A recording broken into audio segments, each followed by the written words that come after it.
islamisti so bili pravkar popolnoma poraženi v debati s Tommyjem Robinsonom na Oxford Unionu, enem izmed najbolj prestižnih debatnih središč na svetu. Vprašanje na mizi je bilo, ali ima Zahod pravico biti sumničav do islama. In čeprav bi vam lahko povedala, kaj se je zgodilo v tej debati, iskreno fantje, morate si ogledati sami, ker nobene besede ne bi mogle opisati, kako izjemna je bila. Stephen Yaxley Lennon, znan svojim huliganom kot Tommy Robinson. Stephen, zunaj je množica, ki nasilno protestira proti tebi nocoj in brez zaščite ter velikodušnosti muslimanskega palestinskega predsednika ter večinoma južnoazijskega izvršnega odbora bi bil precej.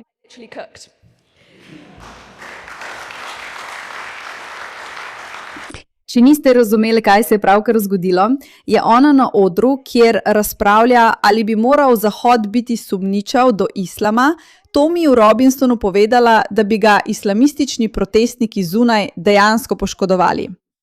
O bog, bolj neumno od tega ne gre. Ampak seveda so te ljudje neumni, hvala Bogu, da so bili tisti, ki so odgovarjali v debati, neverjetno inteligentni. Nekateri trenutki iz te debate vas bodo osupnili. Mislim, naredili so vse, dobesedno vse, da bi dokazali, da je islam resničen. Ne morem tega povedati na YouTubeu, fantje, to si morate ogledati. Preprosto si morate ogledati. Dobrodošli v Bushback, sem Jara, ki je vaša voditeljica. Obožujem dobre trenutke v debatah, ampak še posebej obožujem, ko debaterji sami ustvarijo probleme in argumente za nas. Mislim, ali bi moral biti Zahod sumničav? Ne bi smeli. Prav zato je cela skupina njih tukaj zunaj in vas poskuša prestrašiti in skuhati, vsaj po besedah te mlade deklice. Toda niso bili samo takšni trenutki tisti, ki so naredili ta zdaj že zloglasni trenutek za to mlado dekle. Sploh ne vem njenega imena. Ta posnetek ima 8,5 milijona ogledov. Samo na tem izseku. Poleg tega pa so še desetine in desetine milijonov ljudi, ki pravijo, morda dejstvo, da mu dobesedno govori, da je v nevarnosti, ni najboljša podoba za islam. Mislim, kdo bi si mislil. Ampak poglejmo tole, ta je res dobra. 52% obvezno halal. Lahko bi našteval in našteval. Ampak najbolj pomembno zame je svoboda govora o tem. Torej, poglejmo to, kaj ne? 78% britanskih muslimanov verjame, da noben javni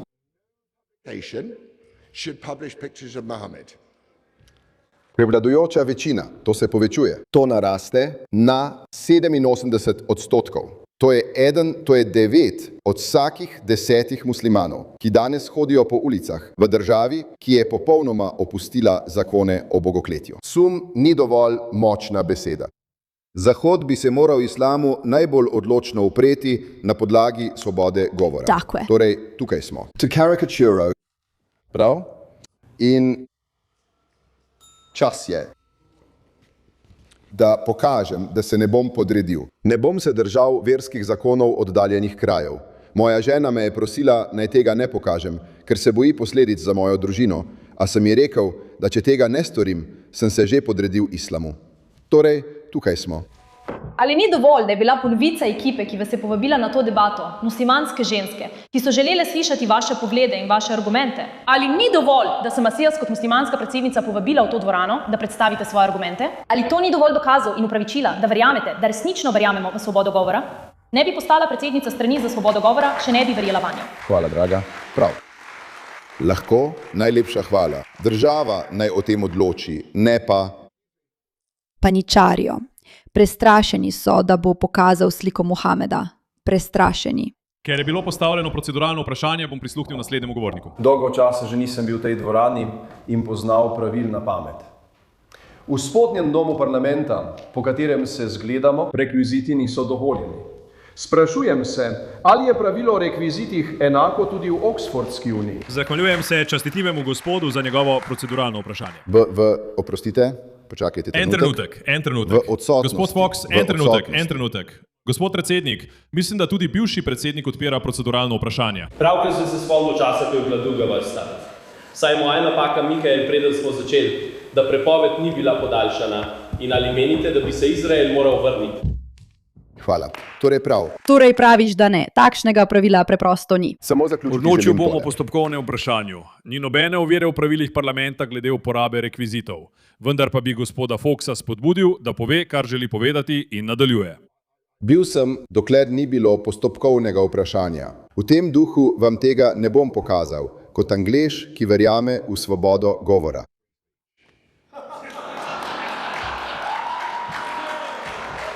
Ne bom popustil. Ne bom se priklonil. Za tiste med vami, ki ne razumete, to je angleški politik, ki je povzročil veliko škode in je zelo naklonjen islamu. Torej, mislim, da to precej dokazuje bistvo, ki sem ga poskušal izpostaviti.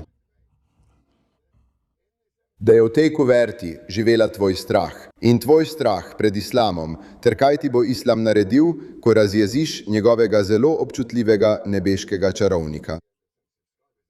In kar je živelo v tej sobi, je zdrava, briljantna in plemenita britanska tradicija sumničavosti do islama. Spodbujam vas, da sprejmete predlog. Najlepša hvala.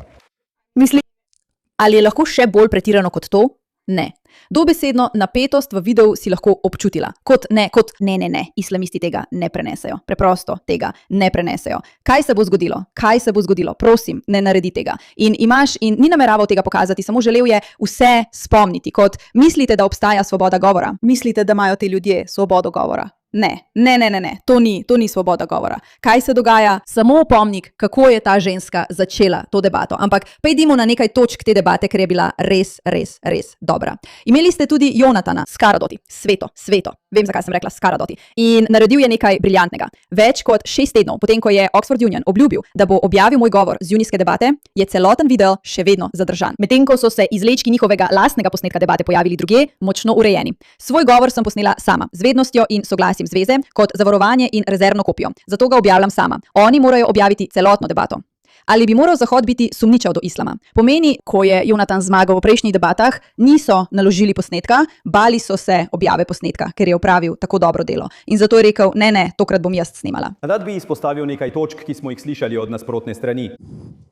Kar je res njihov najmočnejši argument, se zdi, da kdorkoli je naredil kaj slabega v imenu islama, v resnici ni bil musliman ali pa ni resnično izvajal pravega svetega spisa islama. Očitno nesmisel. In resnično so neverniki. Toda tudi za te ljudi ima islam pripravljene precej gnusne oblike ravnanja. Že samo na tej podlagi bi se pri nemuslimanih vprašal, ali ne bi morali biti do islama sumničavi. In moram reči, da se znova pridružujem zahvali predsednici za njeno gostoljubnost, ker nas je nocoj gostila tukaj. Občudujem jo, ker je organizirala to razpravo. Bila je tudi čudovita gostiteljica na večerji. Zadnjič so me skoraj posedli zunaj, tokrat pa sem sedel za častno mizo. Pravzaprav mi je ponudila tudi vino, ampak mislil sem, da je Allah preklel vino. Njegovega pivca, tistega, ki ga streže, prodajalca, kupca, tistega, ki ga stiska in tistega, za katerega ga stiskajo, tistega, ki ga nosi in tistega, kateremu ga nosijo. Upam, da se še vedno šteje za muslimanko, saj je njena različica islama zvenela veliko lepše kot tista, ki jo pozna večina od nas. 5 minut, preden je Salman Edi razstrelil svojo bombo in ubil 22 ljudi, na koncertu Ariane Grande v Manchester Areni ga je opazil Kyle Lawler, 18-letni varnostnik. In po bombnem napadu je Kyle povedal preiskavi, imel sem slab občutek glede njega. Kyle je bil sumničav. Toda ni ukrepal, ni sprožil alarma. Zakaj? Tukaj je, kaj je povedal. Nisem bil prepričan, kaj naj storim. To je povedal preiskavi. In zaradi strahu, da bi me označili za rasista, sem okleval.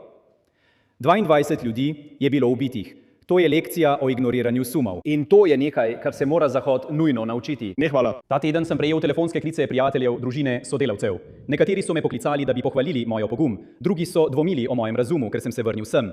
Eden ali dva pa sta me celo prosila, naj nocoj ne govorim z vami. Zakaj? Na kakšen način je potreben pogum, da prideš in govoriš na študentskem debatnem društvu? Zakaj bi bilo nespametno za mojo varnost, da se na povabilo muslimanke udeležim razprave z 2 muslimanoma in lažnim viktorijanskim katoliškim vitezom? Vsi vemo, zakaj. Kaj pomeni več? No, Victoria. Vsi vemo, zakaj. Malo elektrike je v zraku. Zato je ta debata povzročila medijsko pokritost, še preden se je sploh zgodila. To je zaradi islama. Zdaj, jaz nisem musliman. Da bom popolnoma iskren, sem Jud in Britanec. Torej, nisem tukaj, da bi govoril v imenu muslimanov ali o tem, kaj posamezni muslimani mislijo, čutijo ali verjamejo. Nisem tukaj, da bi razpravljal o verzih iz Korana ali hadisih. Tukaj sem nocoj, da zastopam drugo stran te razprave, zahodne vrednote. Tukaj sem, da govorim o tem, kako je islam posegel v naša življenja. Z veseljem ne bi bil tukaj, še posebej v tem času. Ne maram znova govoriti o tej temi, o islamu. To ni moja vera, ni moja ideologija. Ampak znova in znova je to prevzelo mene, prišlo v moje življenje, v vaša življenja. Nisem si tega izmislil, ne glede na to, kaj pravijo ljudje zunaj. Edina oseba v tej razpravi, ki je izrekala fizične grožnje, je bila tam. Ne, Hvala. Motivira me ljubezen. Ljubezen do svobode, ljubezen do življenja, ljubezen do razprave, do diskusije, ljubezen do Zahoda. veste, govor je dober, ko ste pred kamero in popolnoma pozabite, kaj povedati, ker wow. Zahod je civilizacija kljubovalne svobode in pogubnega govorjenja resnice. In zato sem zdaj tukaj. Pogosto ljudi vprašam, kakšen je bil njihov prvi zavestni spomin na islam. Zame je bil to čas, ko sem bil star 8 ali 9 let, ko je Salman Rushdie izdal satanske stihe. Sledil je svetovni izbruh islamskega besa. Sežiganje knjig na ulicah, smrtna fatva ajatole Homeinija in sled terorja, ki je trajala desetletja in prečkala meje. Mislim, poslušajte to, ampak je še več, pravzaprav je še več. Ni samo on, tukaj je tudi Tommy Robinson. Pripravite se, zgodba bo razkrita.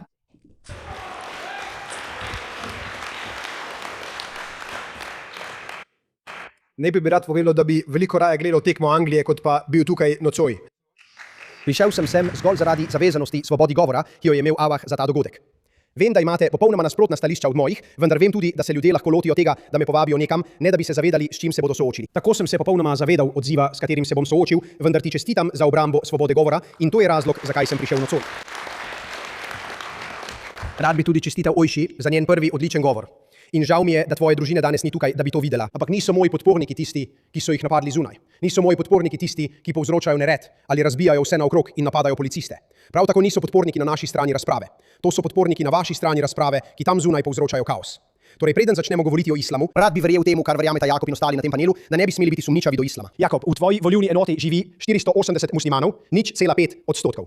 Verjetno sploh ne moreš najti muslimana. So, Tri Mosheje, glavna, je na univerzi v Bafu. Jaz sem iz mesta Luton, imamo 80,000 muslimanov, 140 mošej, 33% prebivalstva. Zato sem se vprašal, zakaj bi nam nekdo, ki ni musliman, govoril, da ne bi smeli biti sumničavi do islama. Seveda, Jakob sam ne živi s posledicami svoje katastrofalne vladne politike. Mimogrede, To je tip so slike. Ja. Dipaj. In njihove politike, prepričanja si lahko privošči le elita. Torej je to islam najprej, ali bi morali mi, Zahod, biti sumničavi do njega. Želim biti jasen, kaj je islam, ker to ni to, kar kdorkoli od vas pravi, da je. Ni niti to, kar jaz pravim, da je. Ni to, kar si želimo, da bi bilo. In ni to, kar vaš prijatelj Eli Limam ali vaš taksist ali gospod Andaluzija odloči, da je. Islam je opredeljen v Koranu. Muslimani verjamejo, da je Koran Allahova beseda, zapisana v večni knjigi v nebesih in razodeta Mohamedu v 7. stoletju. In te sunna, odlični vzorec vedenja ali vzvišen standard moralne odličnosti, kot je opredeljen v hadisih, ki beležijo njegove izreke, dejanja ter tiha odobravanja ali neodobravanja Mohameda in v biografiji. In celotna ideja mimogrede temelji na sprejemanju, da je Mohamed zadnji prerok, ker tako pravi Koran, Koran pa je Božja beseda, ker tako pravi Mohamed.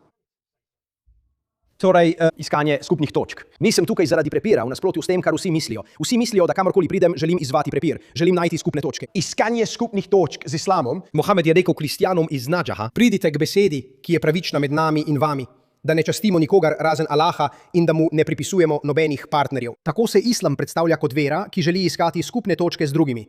Pridimo do skupne besede, je rekel Mohamed, poiščimo nekaj skupnega. Tukaj ni ničesar, kar bi vzbujalo sum, kaj ne? Ampak gre za to, da ni partnerjev. To je ključno.